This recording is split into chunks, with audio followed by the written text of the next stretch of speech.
세상을 살아가는 사람마다 약점이 있습니다. 문제가 있습니다. 연약함이 있습니다. 부족함이 있습니다. 불편함이 있습니다. 이러한 것들을 보통 핸디캡이라고 그럽니다. 특별히 사람들은 자신들의 비밀을 늘 감추고 살아가고 있습니다. 오늘 저와 여러분에게도 약점이 있습니다. 사실 생각해 보면 그 약점을 비밀로 한 채 여기까지 왔습니다. 수많은 약점이 있음에도 불구하고 안 그런 척하고 여기까지 왔고, 과거에 그런 일이 없는 척하고 지금 이 자리에 앉아 있습니다. 나에 대한 강점 혹은 좋은 것들은 이미 자의반 타의반으로 드러났지만, 좋지 않은 비밀은 여전히 저도 여러분도 지금 감추고 있습니다. 누구에게나 비밀이 있다고 제가 말씀을 드렸습니다. 하나님 앞에 범죄한 은밀한 죄가 있고, 집안 사정에 대한 비밀이 있고, 아는 소리 하는 것 같지만 학벌에 관련된 비밀이 있고, 잘 꾸며서 멋지게 보이고 아름답게 보이지만 외모에 대한 비밀도 있을 것이고,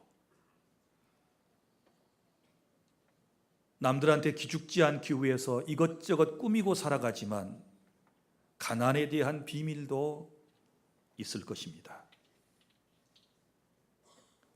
직업에 대한 비밀도 있고, 여러분들이 세상에 태어나게 된 출생에 대한 말 못할 비밀도 있으리라고 봅니다. 부모님에 대한 비밀 또한 많지 않겠습니까?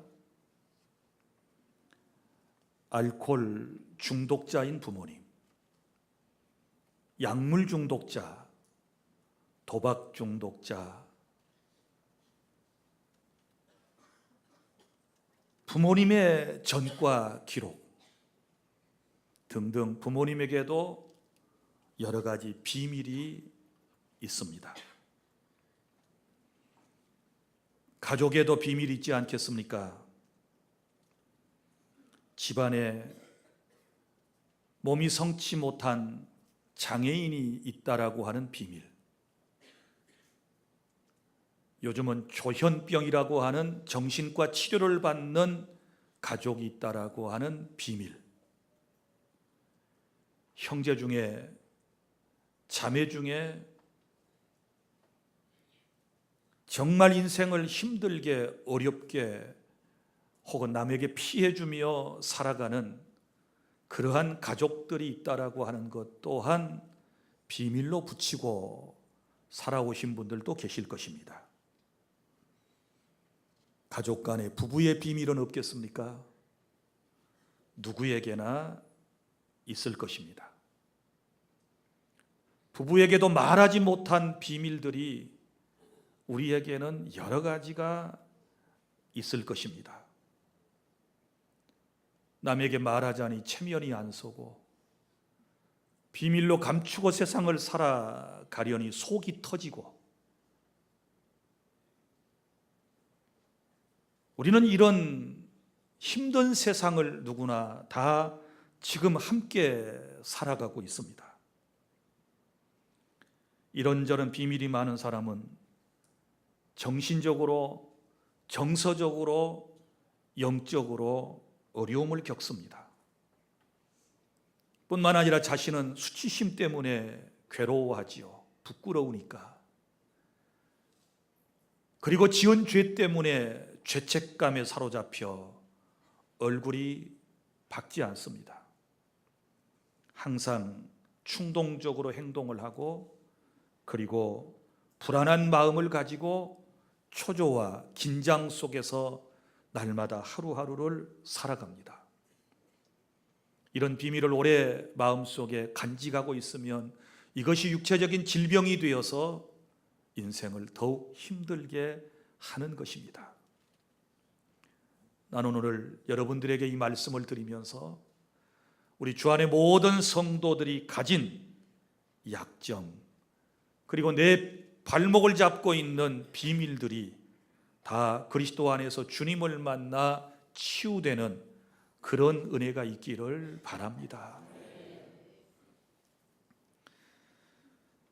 오늘 말씀은 여러분이 너무나도 잘 아는 삭개오에 대한 말씀입니다. 저 이스라엘 땅 여리고라고 하는 마을에 삭개오라고 하는 사람이 살았습니다.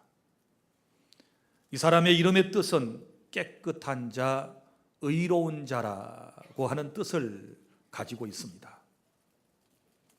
이 사람은 육체적으로 외모에 핸디캡이 있어서 키가 작은 사람이었습니다.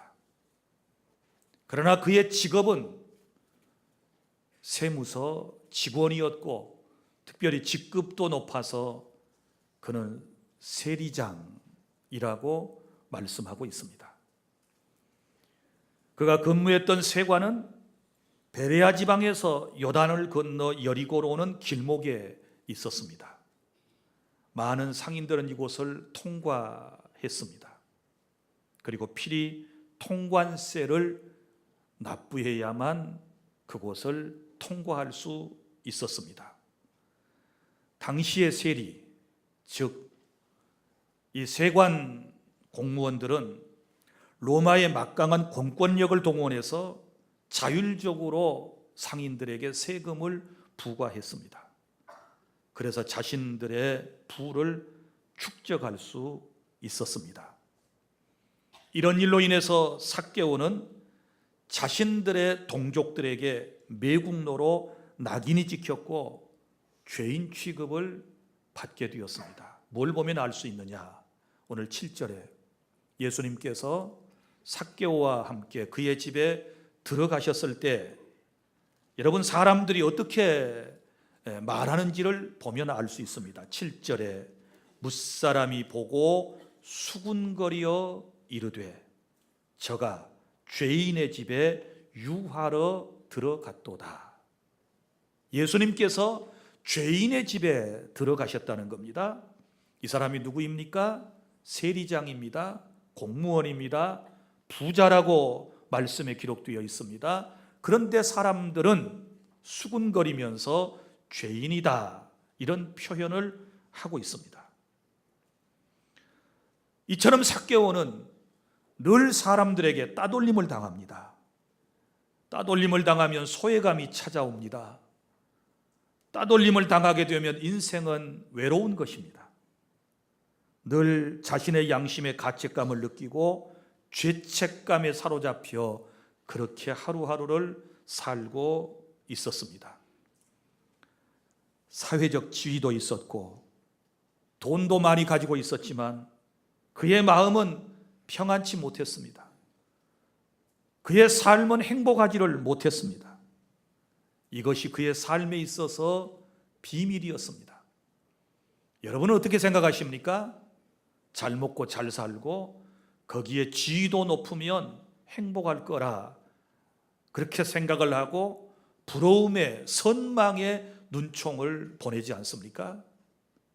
그러나 여러분 정작 삭개오는 그러한 인생을 살지 못했습니다. 이러한 삭개오를 주님께서는 불쌍히 여기셨습니다. 그리고 그를 찾아오셨습니다. 오늘 10절 말씀에 인자가 온 것은 잃어버린 자를 찾아 구원하려 하심이라 라고 말씀하신 것처럼 잃어버린 삭개오를 찾아 예수님께서 여리고에까지 친히 오셨습니다. 오실 때 상처투성인 삭개오를 알고 오셨습니다.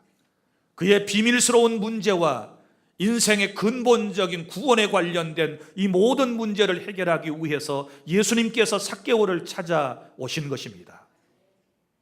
일찍 2000년 전에 육신의 몸을 입고 삭개오를 찾아주셨던 주님께서 오늘 이 시간은 성령으로 저와 여러분의 약점을 해결해 주시고 저와 여러분을 구원하셔서 하나님께서 기뻐하시는 하나님의 자녀로서의 행복된 삶을 살아가도록 우리 주님께서 이 시간 찾아오셨음을 믿으시기를 바랍니다.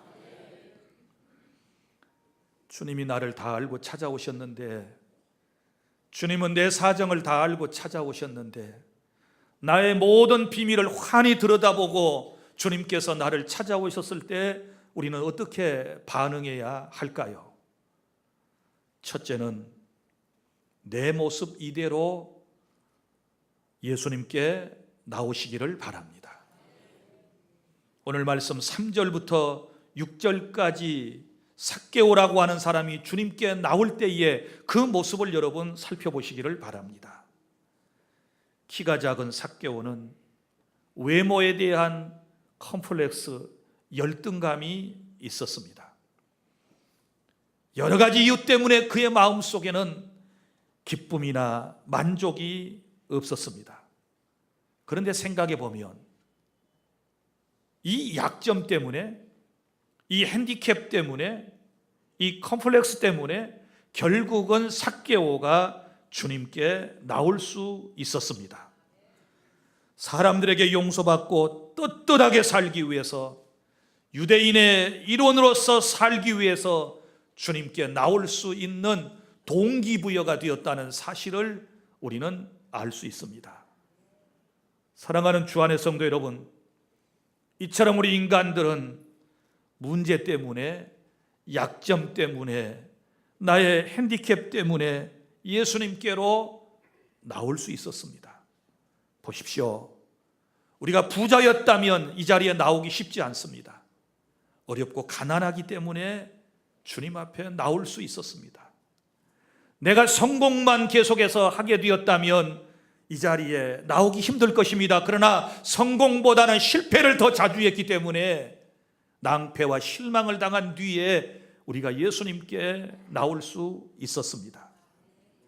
내가 건강했었다면, 병치레를 하지 않았다면 이 자리에 나오기 힘들었을 겁니다. 그러나 연약한 육체, 나의 질병 때문에 주님 앞에 더 쉽게 나올 수 있었던 것은 하나님의 큰 은혜임을 깨달을 수 있기를 바랍니다. 내가 실패했고 내가 망해버렸기 때문에, 그래서 지푸라기라도 잡는 심정을 가지고 이 자리에 나올 수 있게 된 것은 하나님의 사랑입니다.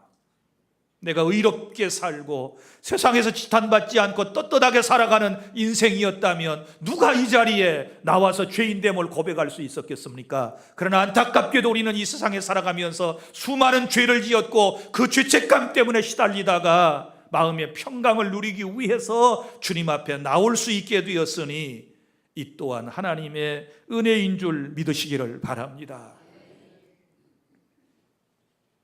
인생의 참된 행복만을 만끽하며 살아가는 삶이었다면 오늘 이 자리에 여러분은 없으실 겁니다. 그러나 삭개오처럼 지위도 있고 돈도 있고 좋은 환경 속에 살아가지만 마음 한켠에 늘 공허함과 뭔가 허전함과 채우지 못하는 뭔가가 있었기 때문에 여러분이 갈급한 심령을 가지고 이 자리에 오게 된 것입니다.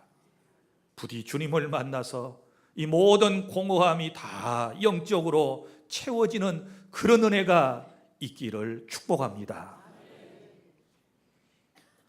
사랑하는 주 안의 성도 여러분, 주님께서 나를 알고 찾아오셨으니 나 또한 주님을 만나려고 하는 선한 열정이 우리에게 있어야 될 줄 믿습니다. 우리 자신에게 있는 문제와 아픔과 나만의 비밀이 있을지라도 이것을 안고 주님 앞에 나와서 내 모습 이대로를 주님 앞에 보여드려야 우리에게 살 길이 열리게 될 줄로 믿으시기를 바랍니다. 예수님께 가지고 나와야, 비밀스러운 내 삶을 가지고 나와야 문제가 해결되는 것입니다. 가슴에 묻고만 살 일이 아니지 않습니까? 영원히 비밀로 간직할 일만도 아니지 않습니까? 주님께 나오셔야 합니다. 나를 다 알고 오신, 그리고 나를 부르시는 그분 앞에 우리가 솔직하게 내 모습 이대로를 보여드리고 주님께 도움을 요청하실 수 있기를 바랍니다. 자주 병원에 가시지요. 늘 드리는 말씀이지만 병원에 찾아간 환자가 의사에게 치료를 받으려면 부끄러운 상처지만 다 보여야 합니다. 상처는 육안으로 확인할 수 있는 육체적 상처도 있지만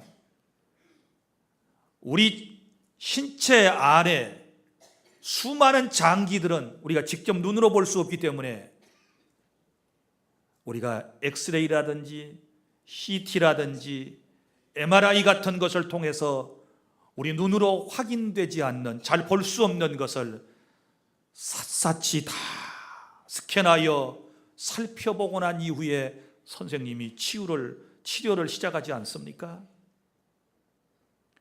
병원에 찾아간 사람이 상처가 부끄럽다고 붕대로 칭칭 동여매고 계속해서 자기 말만 늘어놓고 있다면, 여기 아파요 저기 아파요 말만 그렇게 하고 붕대를 풀지 않고 아픈 상처를 보이기 위하여 옷을 벗지 않는다면 어떻게 치료할 수 있겠습니까?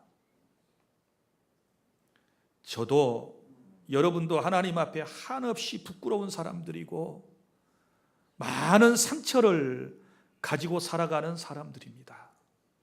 주님이 나를 알고 나를 치유하시고 나를 살리기 위해서 나를 찾아오셨다면 부끄럽지만 내 모습 이대로를 주님 앞에 다 적나라하게 보여드리면서, 주님 보십시오, 제 마음이 이래요.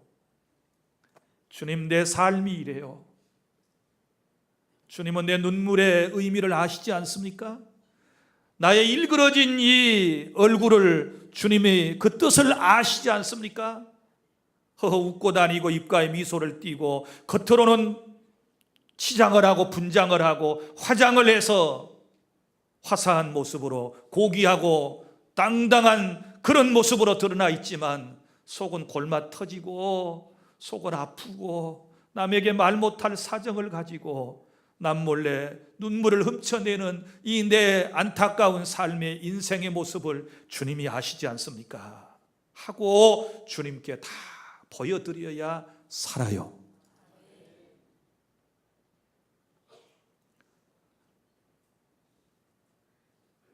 이제 보세요.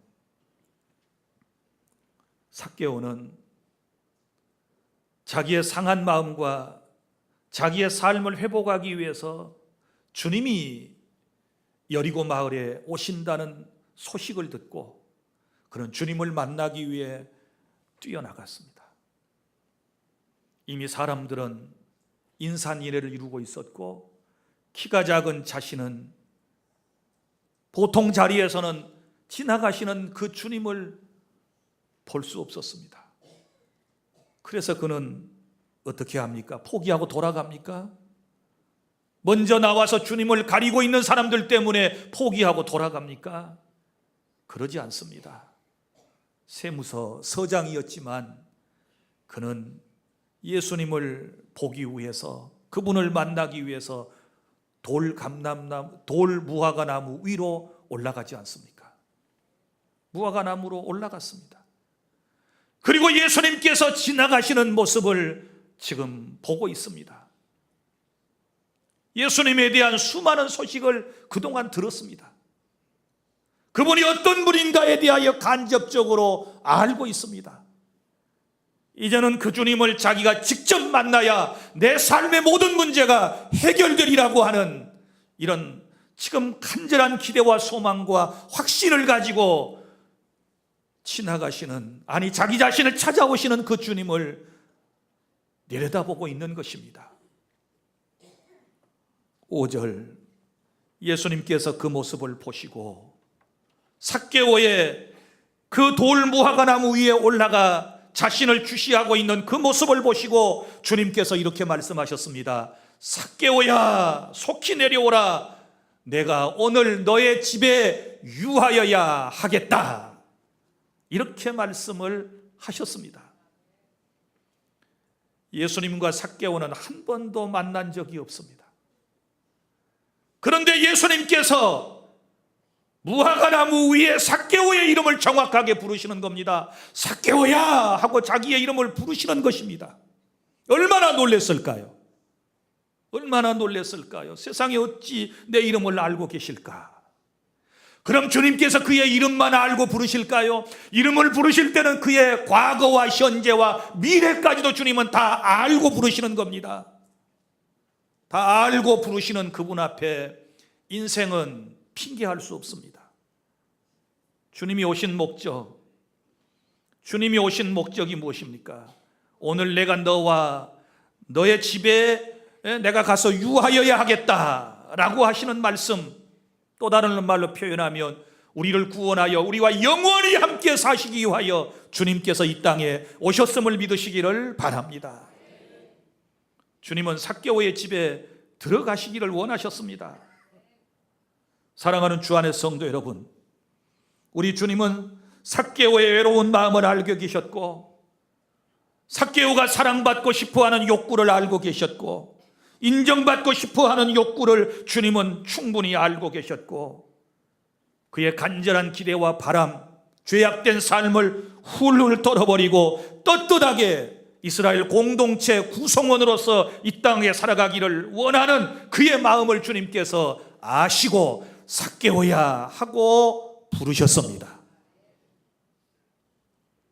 이 따뜻한 주님의 음성 한마디에 그의 상처는 치유되기 시작합니다. 할렐루야. 누구든지 주님의 음성을 듣지 못하면 여러분 안에 내면의 상처는 치유될 수 없습니다. 상한 심령이 절대로 회복될 수 없습니다. 주님께서 들려주시는 주의 음성을 통하여 여러분의 상한 심령과 여러분의 약점이 다 치유되는 그런 은혜가 있기를 바랍니다. 둘째로, 내 모습 이대로 주님 앞에 나와서 예수님을 여러분의 마음에, 여러분의 삶에 모셔드리기를 바랍니다. 6절에 삭개오의 반응이 나옵니다. 급히 내려와 즐거워하며 영접하거늘. 예수님께서 자기의 이름을 부르실 때 급히 내려와 즐거워하며 영접했다라고 하는 말씀입니다. 자, 여기 급히라고 하는 말은 결단이지요. 결단했습니다. 좋은 결단은 빠를수록 좋습니다. 결단하고 자기가 꿈에도 그리던 그 주님이 부르실 때에 그는 급히 결단하고 내려오는 것입니다. 내려오는 것은 겸손함을 의미할 수 있습니다. 낮아짐을 의미할 수 있습니다. 여러분, 무화과나무 위에서는 주님 못 만납니다. 내려와야, 주님이 계신 곳으로 내려와야 나를 찾아오신 주님을 만날 수 있습니다. 여러분이 지금 주님을 바라보고 있는 자리가 높은 자리여서는 주님을 만나볼 수 없습니다. 여러분의 위치 파악이 너무 중요합니다. 여러분이 주님을 만나려면 위치 변경을 속히 하시기를 바랍니다. 주님이 계신 곳으로 내려오셔야 돼요. 할렐루야. 내려와서 어떻게 영접합니까? 즐거워하며 영접하였다. 자, 즐거워하며 그의 마음이 갑자기 즐거워졌습니다. 누구의 음성을 듣고? 주님의 음성을 듣고. 어떻게 그의 마음이 갑자기 즐거워졌나요? 주님의 눈과 그의 눈이 마주치게 되었을 때 그의 마음이 기뻐졌습니다. 즐거워졌습니다. 믿습니까? 세상에 나 같은 사람의 이름을 불러주시다니 너무너무 마음이 즐거웠습니다. 기뻐졌습니다. 그래서 어떡합니까? 영접하거늘. 영접했어요. 자, 모셨다 그 말이죠. 어디로 모셨습니까? 자기 집으로 모셨습니다. 자기 집으로 모셨습니다. 마음속에 모시고 집으로 모셔드리는 것을 볼 수 있지 않습니까? 자, 사랑하는 주 안의 성도 여러분, 오늘 저와 여러분이 반응하셔야 할 일은 예수님을 나의 중심에 그리고 내 가정에 모셔드리게 되었을 때 나의 모든 약점이 다 치유되고 회복되는 그런 은혜가 있게 될 줄로 믿습니다. 누구나 다 예수님을 만나면 마음이 상쾌해집니다. 진짜로 주님을 만나면 마음이 상쾌해집니다. 즐거워집니다. 은혜 속에 살면 마음이 기뻐지게 되는 것입니다. 세 번째, 예수님을 만나면 변화가 됩니다.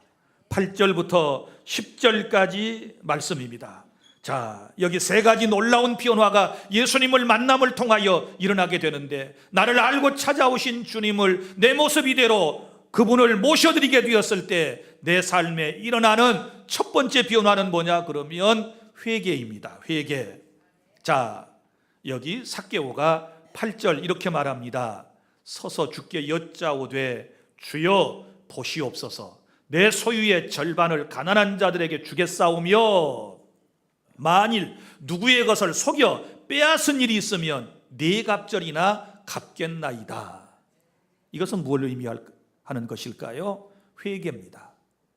회개를 의미하고 있습니다. 예수님을 만나고 난 이후에 그는 회개가 먼저 선행되는 것을 볼 수 있습니다. 왜 회개했을까요? 주님이 다 자기에 대하여 알고 계시니까 더 이상 숨길 수가 없는 거예요. 이름도 아셨지요, 사정도 아시고 다 부르셨지요. 그 주님께서 지금 자기의 집에 계시지요, 자기 면전에 계시지 않습니까? 그러니 자기 입술로 스스로 고백하는 것입니다. 자, 내 소유의 절반을 가난한 사람들에게 나눠주겠습니다. 이게 쉬운 거 아닙니다. 그렇지요. 또 만일 누구의 것을 속여 빼앗은 일이 있으면 네 갑절이나 갚겠다 그랬는데, 속여 빼앗다라고 하는 말을 한문으로 쓰면 옛날 성경의 토색입니다. 토색. 이 토색이라는 말을 지금 현대 성경에서는 풀어 썼어요. 속여 빼앗은 것, 이걸 토색이라고 그래요. 그럼 토색이라고 하는 말은 어떤 말이냐? 이 헬라어의 어근을 보면 이 말의 뜻은 이런 말이에요. 무화과를 보여주다라고 하는 말의 뜻이 있는데요, 이런 내용입니다.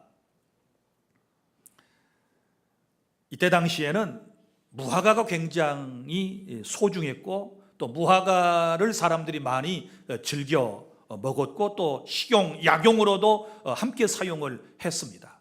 그래서 이 밀반출하는 사람들이 굉장히 많았대요. 무화과를 밀반출하는 거예요. 소위 말하는 밀수를 하는 겁니다. 그러면 이것을 찾아내는 사람들이 있어요. 밀수업자들을 찾아내가지고 으름장을 놓습니다. 너 밀수했지? 너 고발할 거야. 그리고 서로 흥정을 하는 겁니다. 너 고발당하면 이거 다 뺏기고 너 벌금 이런 거 내야 돼, 이만큼 내야 돼 라고 그러면 이 약점 있는 사람이 어떨까요? 많은 돈을 주게 돼요. 그렇게 착복하는 것을 뭐라고 얘기하는가 하면 토색, 누구의 것을 속여 빼앗다, 이렇게 말을 하는 것이에요. 그러니까 이런 사람들이 엄청나게 많이 있었다라고 하는 것을 알 수 있지요. 그리고 4배나 갚겠다라고 하는 것은 구약의 레위기서 6장 5절의 율법에 부당하게 남의 것을 취득하면 5분의 1을 더하여 배상하는 그런 법이 있고, 또 여기서 4배를 갚는다라고 하는 것은 배상법인데요, 남의 양을 훔쳐 잡거나 팔면 그것이 들통이 나면 4배로 보상하는 율법이 있어요. 그걸 지금 얘기하는 것입니다. 그럼 이 얘기의 내용이 무엇일까요? 회개지요. 내가 잘못한 것 회개하겠습니다. 내가 잘못한 것 고치겠습니다. 다 배상하겠습니다 라고 하는 이런 지금 고백을 하고 있는 것입니다. 매국노라고 하는 말을 듣고 도둑놈이라고 하는 말을 들으면서 죄인이라고 하는 말을 들으면서 그동안 어떻게든지 모아놓았던 이 물질을 이제는 다 갚겠다, 다 나눠주겠다, 보상하겠다 라고 지금 고백하고 있는 것입니다. 사랑하는 주 안의 성도 여러분, 우리가 예수님을 만나면 변화되는데 죄인이 죄를 깨닫게 되는 것입니다. 자기의 잘못을 깨닫게 되는 것입니다. 이런 은혜가 있어야 우리가 구원의 놀라운 은총을 누리며 살아갈 수 있는 줄로 믿으시기를 바랍니다. 예수님을 만나면 이렇게 변화돼요. 사실 삭개오는 자기의 상처와 약점을 감추기 위해서 물질로 자기 자신의 삶을 치장했을는지도 모릅니다. 그것으로 자기 자신을 가리고 살았습니다. 사람들이 그렇지 않습니까? 권력과 부를 동시에 가진 이 사람이 행복한 줄 알았었지만, 그러나 이 사람은 결코 행복하지 못했습니다. 그를 감추고 살았을 뿐입니다. 요즘 세상 사람들 자기 자신을 철저히 감추고 살아갑니다. 저도 감추는 것이 많이 있을 수 있습니다. 명예와 지식으로, 지위와 권력으로, 재산과 외모로, 성공으로 자기 자신을 덮어버리고 안 그런 척, 아무런 일도 없는 척, 이렇게 세상을 살아가는 우리 못난 인생들의 모습을 삭개오를 통하여 우리는 볼 수 있습니다. 사랑하는 주 안의 성도 여러분, 그러나 예수님을 만나면 달라지게 되는 것입니다. 예수님을 만나 내 마음의 내적 상처가 치유를 받게 되면 자신의 모습이 다 드러나도 부끄럽지 않고 오히려 시원하다는 사실을 깨달을 수 있기를 바랍니다. 이런 은혜가 저와 여러분에게 있기를 바랍니다. 예수님을 만나면 변화되는 것 두 번째는 자신이 누구인지를 알게 됩니다. 자, 여기 말씀 9절, 예수께서 이르시되 오늘 구원이 이 집에 이르렀으니 이 사람도 아브라함의 자손이미로다. 아멘.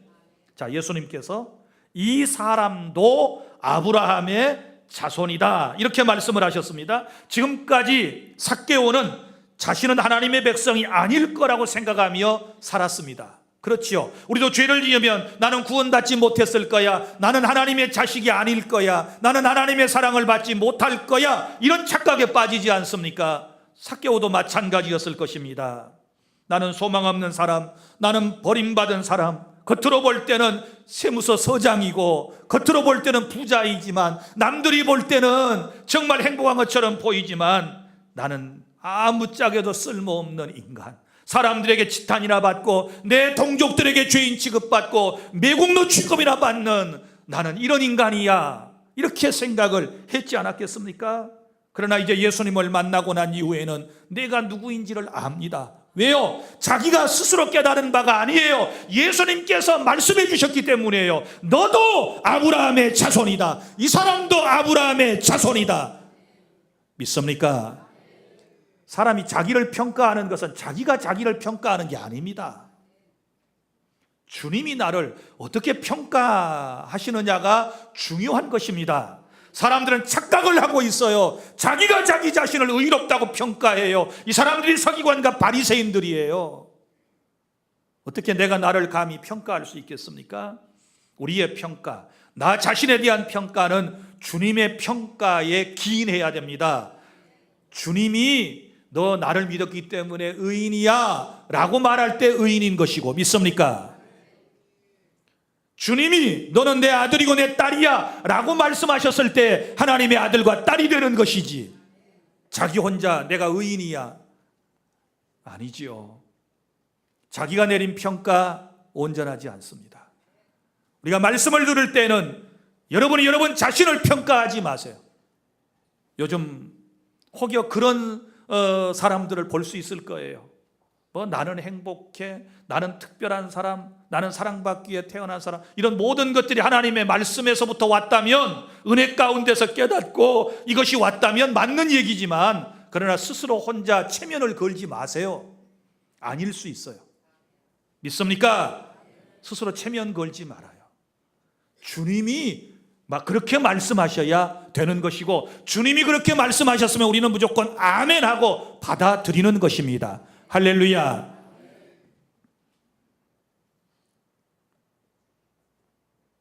제 딸이 미국에 유학을 가면서 저한테 아빠 이 책 한번 읽어보세요 하고 건네준 책이 있어요. 제목이 내가 이제야 누구인 줄 알았습니다 라고 하는 책을 제 딸이 저한테 건너줬어요. 우리 딸이 그 책을 읽고 자기 자신이 누구인지를 말씀을 통하여 알았다고 그래요. 이걸 자기 자신의 정체성이라고 그러죠. 아이덴티티, 정체성. 목사도 자기가 누군 줄 모르고 여러분들이 얘기해 주는 그것만 듣고 내가 그런 사람인가 보다 그렇게 착각에 빠질 때 있어요. 나는 주님 앞에 예수님의 음성을 듣고 그분의 평가를 받기를 원합니다. 여러분도 마찬가지예요. 믿습니까?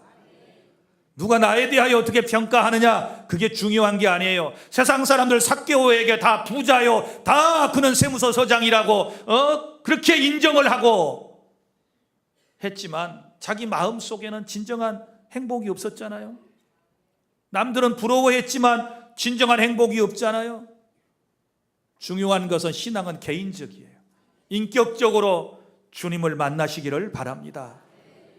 그리고 내가 누구인가를 이제 아시기를 바랍니다. 요한복음 1장 12절 영접하는 자고 그 이름을 믿는 자들에게는 하나님의 자녀가 되는 권세를 주셨다. 믿습니까?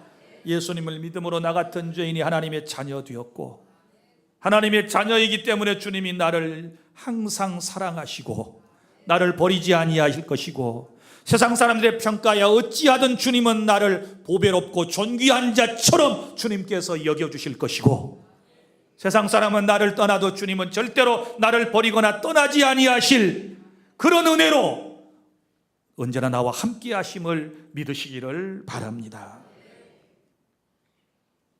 그리고 또 하나 가장 중요한 것 오늘 본문의 결론 내용인데요.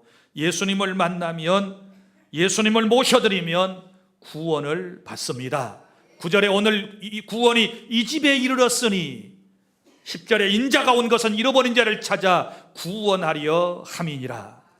예수님이 오신 목적은 우리를 죄에서부터 구원하시기 위하여 잃어버린 영혼인 저와 여러분을 찾기 위해서 이 땅에 오셨음을 믿으시기를 바랍니다. 말씀을 맺습니다. 예수님은 잃어버린 나를 찾아오셨습니다. 이제 우리는 내 모습 이대로 주님 앞에 나와서 예수님을 나의 구주로 주님으로 내 안에 내 삶에 모셔드리고 구원받은 이후에 진정한 변화를 체험하며 행복한 삶을 살아가는 저와 여러분이 될 수 있기를 바랍니다. 기도하겠습니다.